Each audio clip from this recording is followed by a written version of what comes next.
ये so called main stream वाले थे, कभी अटानमी बोलते हैं, कभी सेल्फ रूल बोलते हैं, कभी मुहायरा शुमारी प्लेबिसाइट की बात करते हैं कि इनका मकसद ही हंगामा खड़ा करना है और ये लोगों का भला नहीं करना चाहते और नॉन इश्यू को इशू बनाया जा रहा है। वक्फ बिल को लेकर जिस तरह से असेंबली के अंदर लगातार हंगामा हो रहा है, उसी समय पर गृह मंत्री अमित शाह भी जम्मू कश्मीर के दौरे पर है और उन्होंने बड़ा बयान दिया है कि 11 संगठन अलगाववादी उनसे अलग हो गए हैं, जम्मू कश्मीर नया जम्मू कश्मीर बन रहा है।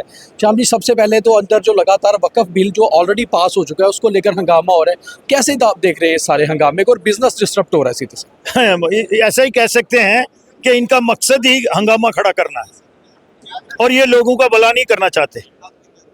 78 साल होने को हैं, अगस्त में हो जाएंगे। हिंदुस्तान को आज़ाद हुए, लेकिन जम्मू कश्मीर आज़ाद तो हुआ लेकिन लोगों को डेमोक्रेसी नहीं मिली और आज भी उनकी वही सोच है और नॉन इश्यू को इशू बनाया जा रहा है।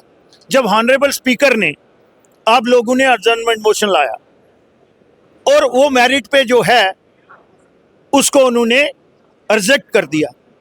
अब वो स्पीकर की अथॉरिटी को रूलिंग को ओवर रूल करना चाहते हैं। ऐसा प्रोविजन हमारी हिंदुस्तान की किसी भी इतिहास में नहीं है।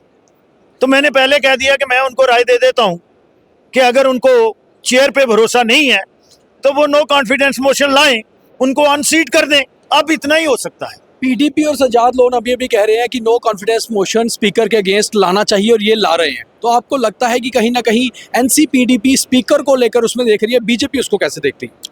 पहले लाएं, हम अपनी स्ट्रेटेजी को क्यों पहले ही ओपन करें? We are in the politics, लाने दो उनको। आपको लगता है स्पीकर का जो बिहेव रहा, 2 दिन एडजर्न किया गया, हाउस डिस्कशन नहीं की गई, वो एज ए रूल ठीक रहा या फिर वो कहीं एज ए रूल बिल्कुल ठीक है, जो उनको परमिट करता है, एक सेट फ्रेमवर्क में उनको काम करना है। लेकिन जिस तरह से उन्होंने हाउस को इन ऑर्डर करना था उसमें उनकी ढलाई है और कहीं ना कहीं वो उसमें पक्षपात कर रहे हैं और उनको सपोर्ट कर रहे हैं और उनको गैलरी से प्ले करने के लिए जो है अपॉर्चुनिटी प्रोवाइड कर रहे हैं। अमित शाह जी इन दिनों जम्मू कश्मीर के दौरे पर हैं, उन्होंने बड़ा बयान श्रीनगर में दिया है कि 11 संगठन अलगाववाद से अलग हो चुके हैं, यही नया जम्मू कश्मीर जो है उसकी नींव है। वो भी तकलीफ है इनको कि वो लोग मेन स्ट्रीम में क्यों आ रहे हैं।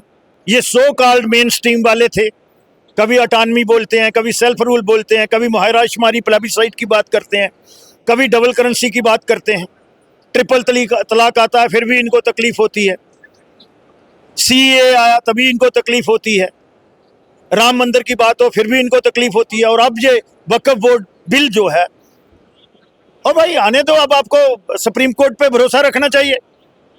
13 लोगों ने वहां रिट पिटीशन डाली है, तो हमें भरोसा होना चाहिए ना जुडिशरी पे। बीजेपी तो मत भरोसा करो। आपको लगता है कि वक्फ की आड़ पे कहीं ना कहीं मुस्लिम्स की ही जमीनें छीनी गई, इरेगुलरिटीज हुई, मिसमैनेजमेंट हुई?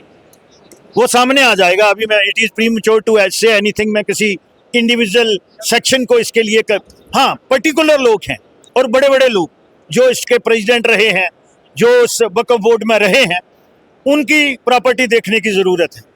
और पूरे हिंदुस्तान में अगर आप देखेंगे, उन गरीब मजलूम मुसलमानों का कुछ नहीं बनाया, बेसहारा का, यतीमों का।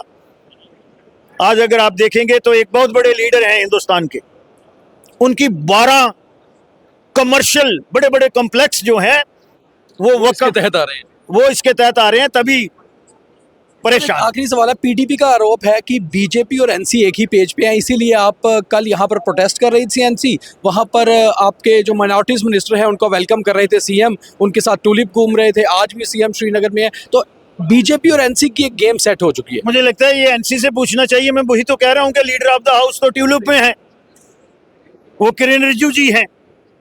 देखिए ना आप, ये भी देखने की बात है। किरेन रिजिजू जी जो है वही माइनॉरिटीज मिनिस्टर हैं, वो मिनॉरिटी मिनिस्टर भी हैं।